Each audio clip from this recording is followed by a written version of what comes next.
Hello everyone, Teman Washington here. Glad you can make it today.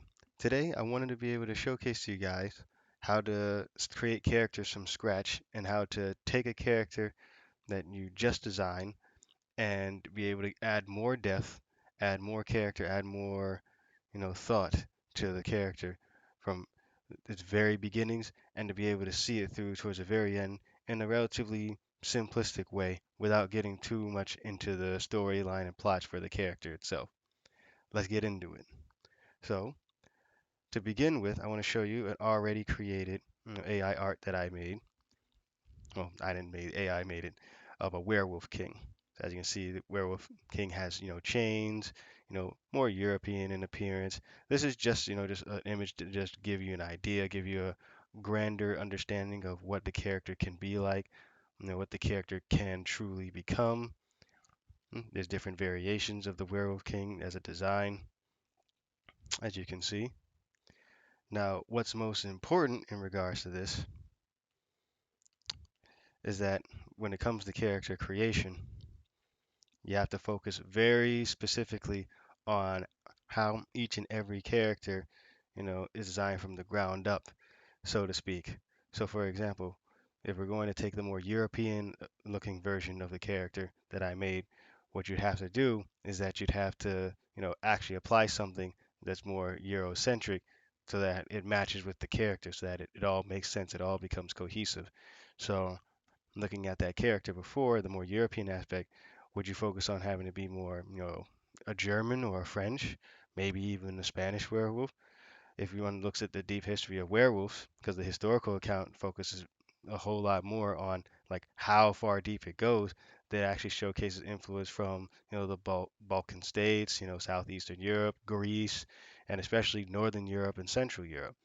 So it would make sense to create, a werewolf that has, more Eastern European or Southeastern European influences if one wants to stretch it further, or in a more safer manner, the traditional German werewolf or Germanic werewolf and French werewolf makes a whole lot more sense.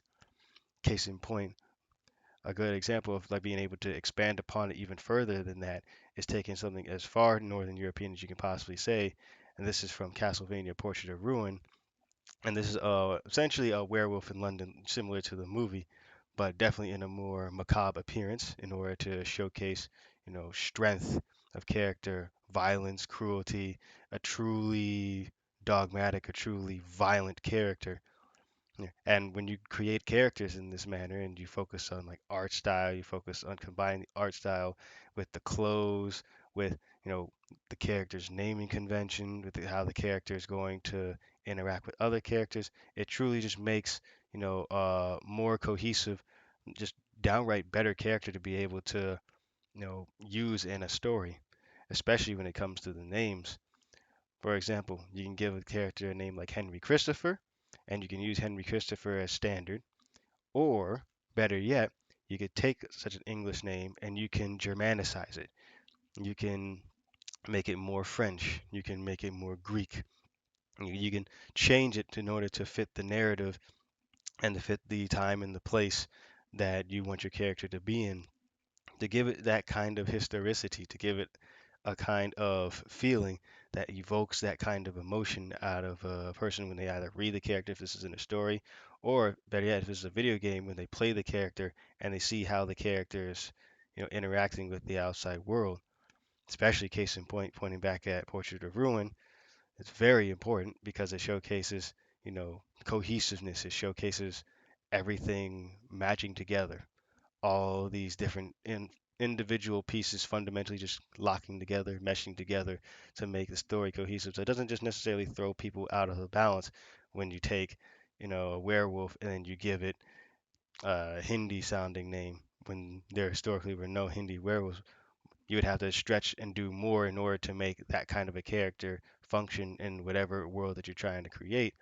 Whereas if you were to take, the German werewolf, the French werewolf, or the Balkan or Greek werewolf, and take that and their original name you had, turn it into a similar name that's found within their language, it allows them to be able to more easily integrate into the world that you have created. Thank you very much for your time, guys. I hope you guys have a great day.